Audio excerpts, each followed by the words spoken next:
humanity has joined a massive galactic alliance. Humans are seen as weak, short-lived, and insignificant. Other species treat humans like children or pets. The main character, Ethan Cole, is a human cultural officer, invited only for symbolic presence. The tone is humiliating, but quiet humans endure it. A powerful alien woman enters the council. Tall, calm, dangerous. From a warrior species feared across the galaxy. Her name is Commander Sareth. She has never shown respect to any species, especially humans. Even the strongest alien leaders avoid her gaze. The council discusses alliances, breeding pacts, and power bonds. Alien races use marriage as political weapons. Ethan, tired of being mocked, mutters a sarcastic joke. Maybe humans should marry into power too. Laughter spreads across the room. The council mocks him openly. Viewers think it ends here, just humiliation. Welcome to my channel Sci-Fi Love Story. Thanks for watching. Please like and subscribe. Ethan Cole had learned one important rule since humanity joined the Galactic Union. Humans were not important here. The Great Council Chamber floated in open space, surrounded by stars older than Earth itself. Massive crystal pillars stretched from floor to ceiling. Alien leaders sat on raised platforms, each designed for their species. Some floated, some stood, some rested inside glowing liquid spheres. Only the human section was small. Too small. Ethan sat straight in his chair, hands resting on his knees. His dark suit felt stiff, not because it was uncomfortable, but because every eye in the chamber seemed to pass over him without care. Humans had waited centuries to reach the stars. They dreamed of respect. They dreamed of equality. Instead, they were treated like guests who stayed too long. The Galactic Union called humans a young species. That word sounded kind, but it was not. It meant weak. It meant temporary. It meant irrelevant. Ethan was not a soldier. He was not a scientist. He was a cultural officer. His job was to speak when asked. The problem was simple. No one ever asked humans anything. The council session continued around him. Voices echoed in dozens of tones and languages, all translated directly into his mind. Trade routes, territory borders, military warnings. Every subject mattered, just not to humans. A tall, insect-like delegate clicked his mandibles and spoke. Human expansion remains minimal, no concern detected. Soft laughter moved through the chamber. Another delegate covered in silver scales added calmly, "They are fragile. Their lifespan alone limits threat potential." More agreement followed. Ethan kept his face neutral. He had trained for this. Humans had trained for this. Smile, stay quiet, endure. That was how humanity survived in the Union. Then the temperature in the chamber changed. Not physically, emotionally. The lights dimmed slightly. A low vibration passed through the floor. Conversations stopped one by one until silence filled the room. Ethan felt it before he understood it. Fear. A presence had entered the chamber. The massive central doors opened without sound. A figure stepped inside. She was tall, taller than any human. Her body was humanoid but sharper, stronger. Her skin was pale silver, marked with dark lines that looked like scars but glowed faintly. Her eyes were solid black. No pupils, no emotion. She wore no decoration, no jewelry, no symbols of rank. Yet everyone knew who she was. Commander Sareth, leader of the Vierks Dominion, a warrior species known across the galaxy for one thing. They never lost wars. Sareth walked forward with slow, controlled steps. Each movement was precise, measured. She did not look left or right. She did not acknowledge anyone. And yet, every powerful leader in the room straightened. Some leaned back. Some lowered their gaze. Ethan swallowed. He had heard stories. Entire systems surrendered at the sound of her name. She had ended conflicts before they began, simply by arriving. She reached her platform and stopped. She did not sit. The council leader spoke carefully. "Commander Sareth, you honor us with your presence." Sareth said nothing. Her eyes scanned the chamber once, slowly. When her gaze passed over the human section, Ethan felt his chest tighten. Then she looked away. The meeting resumed, but the mood had changed. Every word was chosen carefully now. No jokes, no casual insults. Ethan listened as the council discussed alliance structures. The Union was worried. Threats were growing beyond known space. Old enemies were stirring. The galaxy was afraid. That fear always came with politics.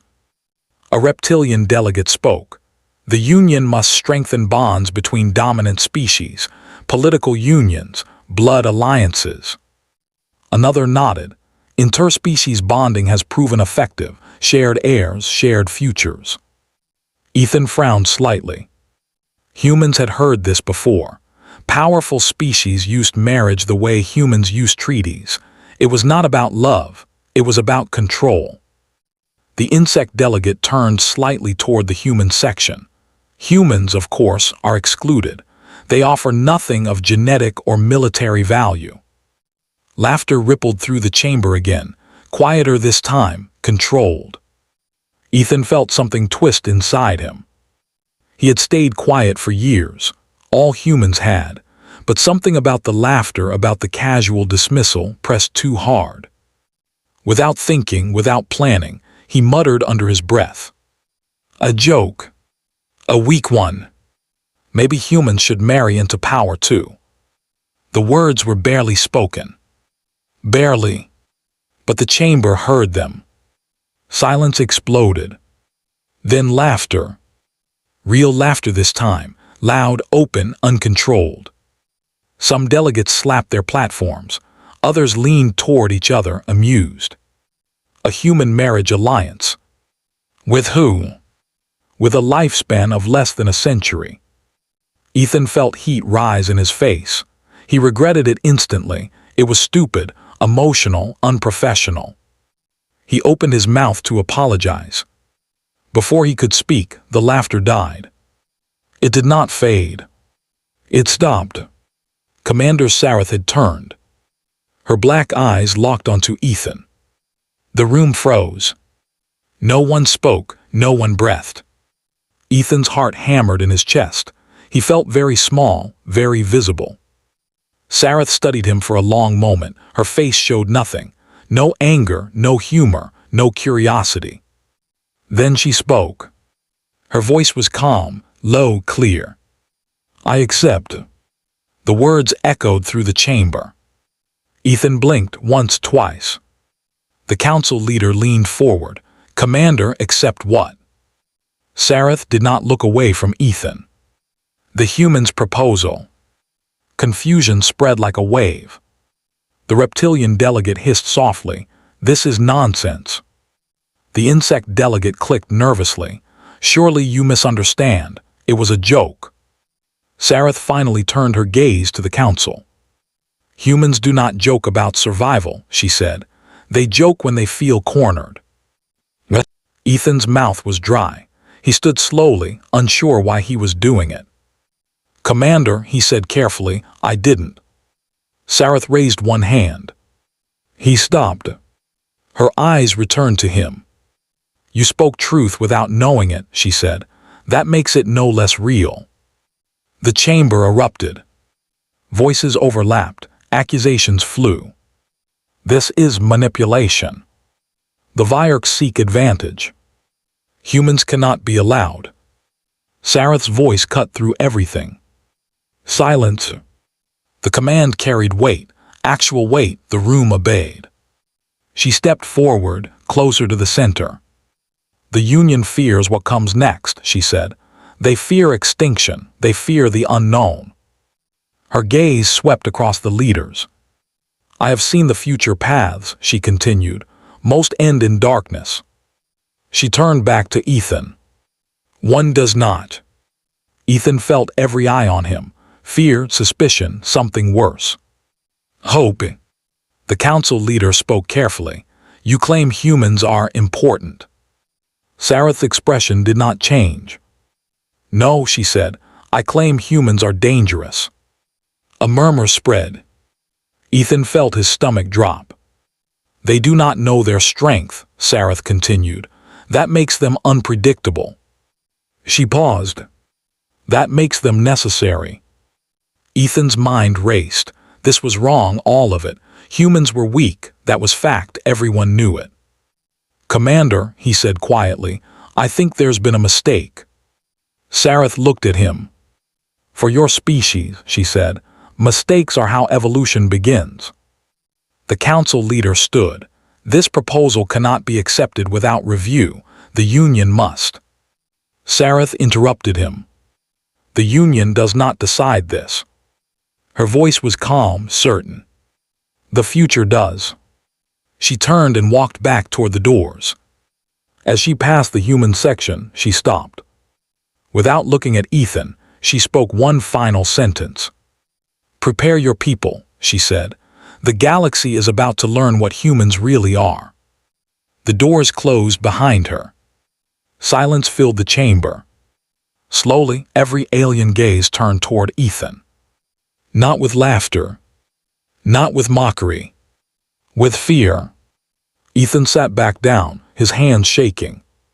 He had meant it as a joke. The galaxy had taken it as a declaration. And humanity had no idea what it had just agreed to. The council chamber did not return to normal after Commander Sareth left. Nothing did. Ethan Cole remained seated long after the session officially ended. Alien leaders whispered among themselves. Some left quickly. Others stayed, watching the human section from a distance, as if humans had suddenly become dangerous animals. For the first time since joining the Galactic Union, humans were not ignored. They were watched. 2 Union guards approached Ethan, tall, armored, silent. Human representative, one said, you will come with us. Ethan nodded and stood. His legs felt weak, but he forced himself to walk calmly. Panic would only confirm their fears. As he was escorted through long, glowing corridors, his mind replayed Sareth's words again and again. Humans are dangerous. They do not know their strength. None of it made sense. Humans were not warriors like the Viarks.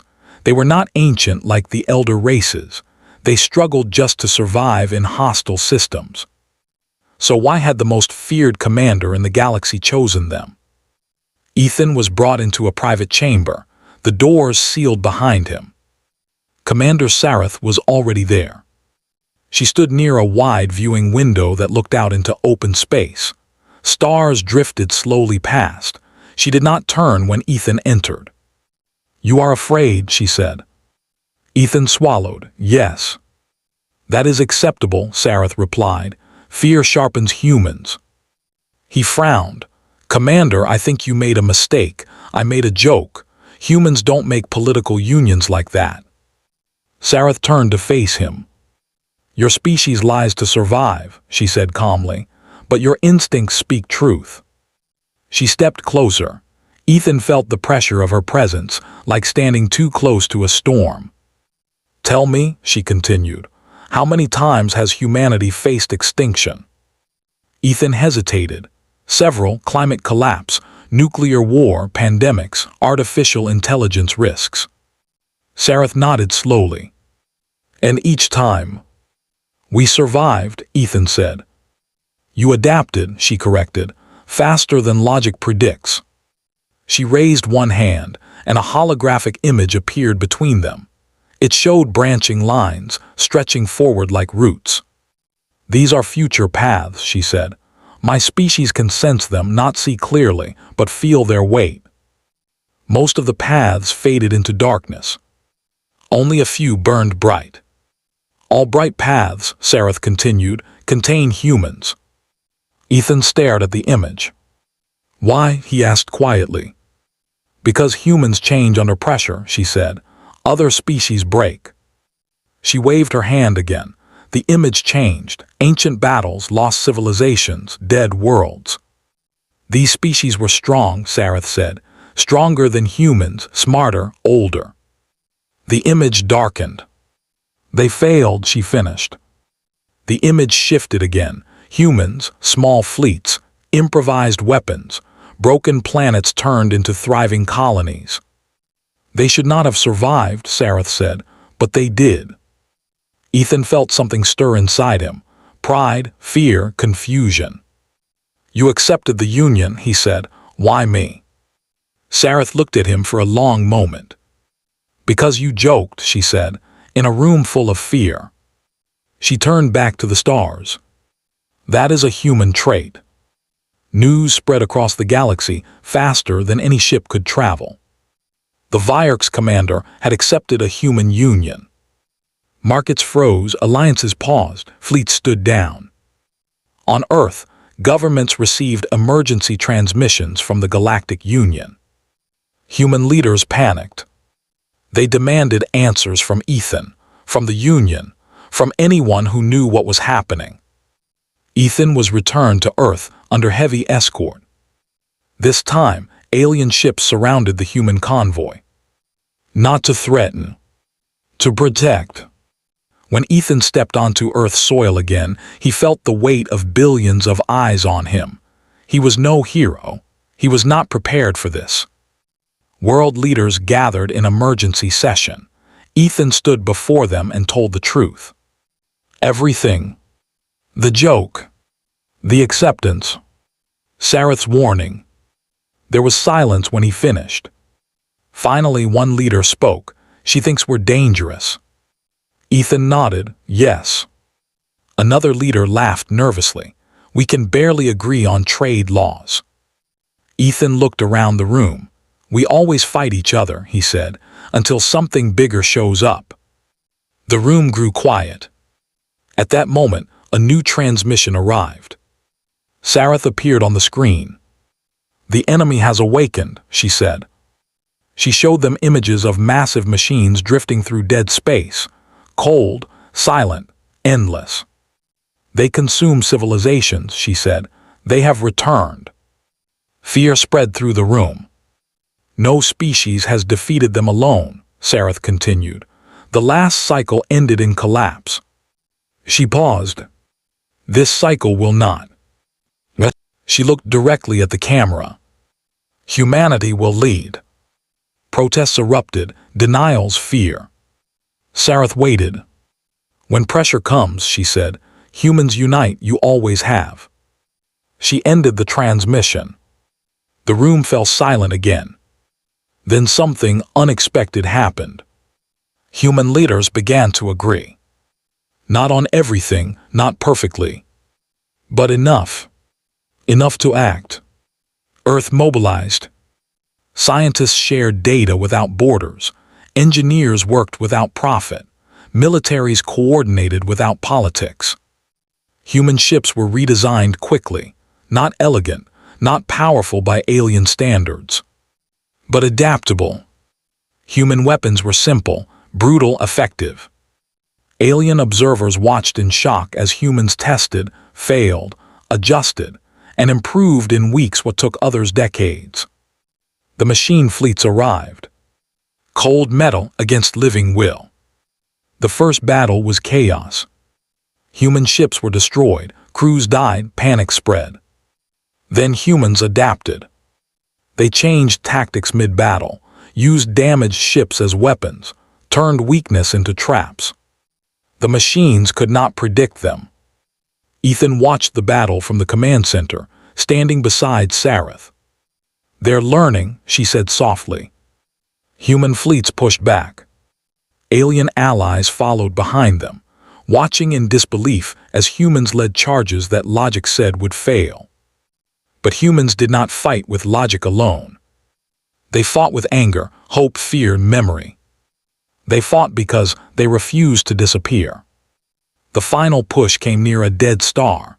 Human ships surged forward, damaged but determined. Ethan held his breath. Then the machine core shattered. Silence followed. The enemy fleet collapsed, drifting lifeless into space. The war was over. Across the galaxy, celebrations erupted. Humans were no longer mocked. They were respected. Feared. Sareth stood beside Ethan as the Union leaders gathered once more. "This changes everything," the council leader said. Sareth nodded. "It always does when humans are involved." She turned to Ethan. "You thought it was a joke," she said. He smiled weakly. "I did." She allowed a small pause. "I did not," she said. The galaxy would remember that moment. The moment a human joke became a warning. The moment humanity stood up. And the universe listened. End.